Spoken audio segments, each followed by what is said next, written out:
Hello everyone, তোমাদের সবাইকে স্বাগত তোমাদের স্টাডি চ্যানেল মাই স্টাডিতে।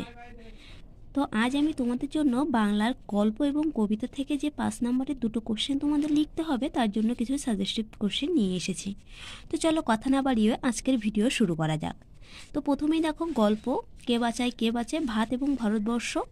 এর থেকে আমি মাত্র দেখো 6টা কোশ্চেন কমন দিয়েছি, যেগুলো পড়লে কিন্তু তোমরা 100% কমন পাবে। তো চলো প্রথমেই শুরু করা যাক।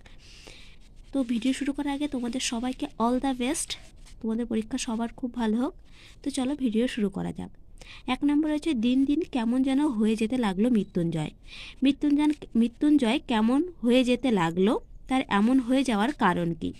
2 নম্বরে রয়েছে মৃত্যুঞ্জয়ের বাড়ির অবস্থা শোচনীয়। মৃত্যুঞ্জয় কে তার বাড়ির অবস্থা শোচনীয় কেন। 3 নম্বরে রয়েছে দাঁতগুলো বের করে সে কামটের মতোই হিংস্র ভঙ্গি করে। কে কার প্রতি এরূপ আচরণ করেছিল, তার এরূপ আচরণের কারণ বিশ্লেষণ করো। 4 নম্বরে রয়েছে বাদার ভাত খেলে তবেই তো সে আসল বাদাটার খোঁজ পেয়ে যাবে একদিন। বাদা কাকে বলে, উদ্দিষ্ট ব্যক্তির এরকম মনে হওয়ার কারণ কি। 5 নম্বরে রয়েছে কতক্ষণ সে এই মারমুখী জনতাকে ঠেকিয়ে রাখতে পারবে কে জানে। সে বলতে কার কথা বলা হয়েছে, জনতা মারমুখী হয়ে উঠেছিল কেন। 6 নম্বরের কোশ্চেন হলো বুড়ির শরীর উজ্জ্বল রোদে তপ্তবালিতে চিত হয়ে পড়ে রইল।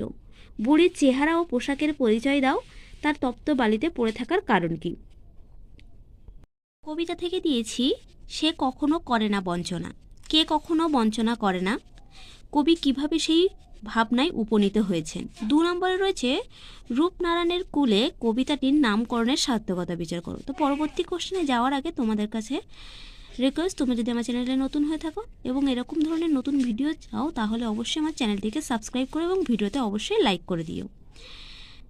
3 নম্বরে হলো এই ভোরের জন্যই অপেক্ষা করছিল। কে অপেক্ষা করছিল, তার পরিণতি কি হয়েছিল। 4 নম্বর হলো আমি তা পারি না, কে পারেন না, না পারার বেদনা কিভাবে কবিকে আলোড়িত করেছে তা কবিতাটি অবলম্বনে লেখো। তো আজকের ভিডিও এই পর্যন্তই। তোমাদের ভিডিও ভালো লাগলে অবশ্যই লাইক কমেন্ট এবং শেয়ার করতে ভুলো না।